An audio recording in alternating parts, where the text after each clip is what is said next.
Comment un simple bout de papier peut-il avoir autant de valeur? On vous dit tout sur les secrets des billets de banque.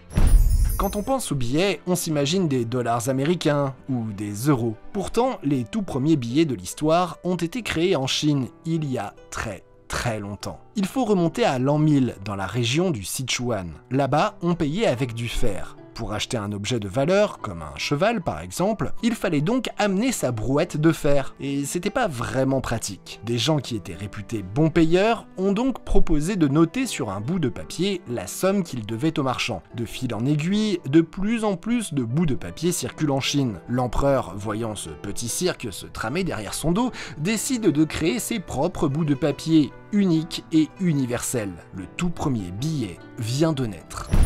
Aujourd'hui, il fait partie de notre quotidien et il est évident pour tout le monde qu'un billet, c'est de l'argent. Il a de la valeur et la même valeur pour tout le monde. Mais comment un simple bout de papier peut-il valoir 20, 50 ou 100 euros? Eh bien, c'est une question bien plus philosophique qu'on ne le croit. L'argent matériel, les pièces et les billets, s'appelle la monnaie fiduciaire. Ce mot vient du latin fiducia, qui veut dire confiance. Cette confiance repose sur une sorte de pacte commun que tous ensemble, en tant que société, nous avons fait. De la même manière que quand les enfants jouent aux billes, chaque bille a sa valeur propre et tous les enfants se mettent d'accord pour dire qu'une bille a plus de valeur qu'une autre.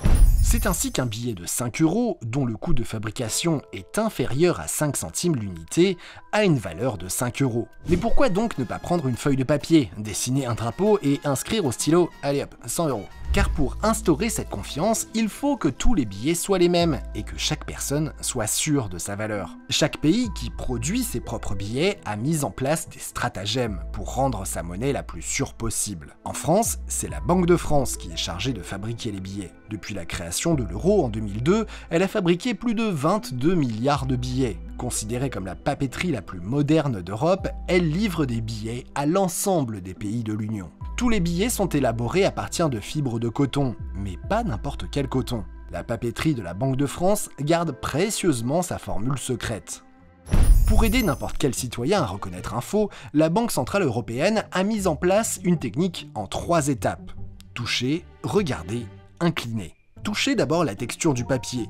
Il doit être ferme et craquant. Au verso, vous devez sentir sous vos doigts l'impression en relief des lettres et du chiffre. Ensuite, regardez le billet. Vous y verrez sur la bande holographique le portrait de la déesse Europe, ainsi qu'une image en transparence. On peut également voir le fil de sécurité au centre du billet. Et enfin, incliné. En effectuant un mouvement de haut en bas et de bas en haut, vous verrez sur la bande holographique une alternance entre la valeur du billet et le symbole euro. Dorénavant, vos billets n'auront plus de secret pour vous, reste encore à les garder.